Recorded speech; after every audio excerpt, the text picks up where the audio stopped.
एक समय की बात है, हरे भरे खेतों से घिरे एक छोटे से गांव में एक किसान रहता था जिसका नाम रामू था। रामू बहुत मेहनती और दयालु इंसान था। उसके खेत में गेहूं, मक्का और बाजरे की लहलहाती फसलें खड़ी रहती थीं। खेत के किनारे एक पुराना आम का पेड़ था जिस पर कई पक्षी अपना घोंसला बनाकर रहते थे। उसी पेड़ की सबसे ऊपरी डाल पर एक सफेद कबूतर गोपी का घोंसला था।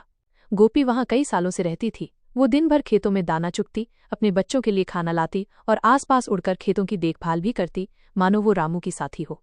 रामू के घर में एक पालतू बिल्ली भी थी जिसका नाम था टिंकू। टिंकू बहुत चालाक और थोड़ी शरारती थी।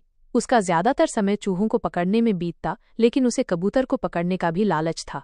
कई बार वो पेड़ के नीचे बैठकर गोपी को घूरती, लेकिन किसान के डर से कुछ कर नहीं पाती।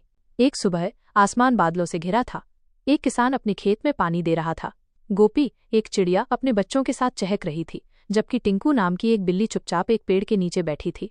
किसान दूर अपने खेत में काम कर रहा था और घर का दरवाजा खुला था। टिंकू ने सोचा, आज अच्छा मौका है। किसान दूर है, मैं गोपी को आसानी से पकड़ सकती हूँ। वो धीरे धीरे पेड़ पर चढ़ने लगी। गोपी ने पत्तों की हल्की सरसराहट सुनी और सावधान हो गई। टिंकू, दूर रहो, नहीं तो मैं उड़ जाऊंगी, गोपी ने ऊपर से चेतावनी दी। लेकिन टिंकू हंसते हुए बोली, आज तो मैं तुम्हें पकड़कर ही रहूंगी।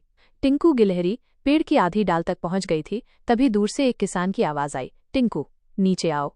लेकिन टिंकू ने अनसुना कर दिया। गोपी डर के मारे अपने बच्चों को पंखों के नीचे छिपा रही थी। अचानक पेड़ की एक डाल टूट गई और टिंकू नीचे गिर गई। उसके पैर में हल्की चोट लग गई। किसान दौड़ता हुआ आया और टिंकू को गोद में उठा लिया। टिंकू, तुमने ऐसा क्यों किया? गोपी हमारी दोस्त है, वो खेतों के कीड़े मकोड़े खाकर हमारी मदद करती है, उसे नुकसान मत पहुंचाओ, किसान ने प्यार से डांटा। कुछ दिन बीत गए।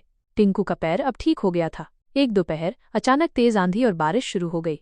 हवा इतनी तेज थी कि पेड़ पर गोपी का घोंसला हिलने लगा। एक तरफ से टूटकर घोंसला नीचे गिर गया और गोपी के छोटे छोटे बच्चे जमीन पर इधर उधर बिखर गए।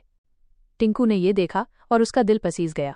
उसे याद आया कि किसान ने क्या कहा था, गोपी हमारी दोस्त है।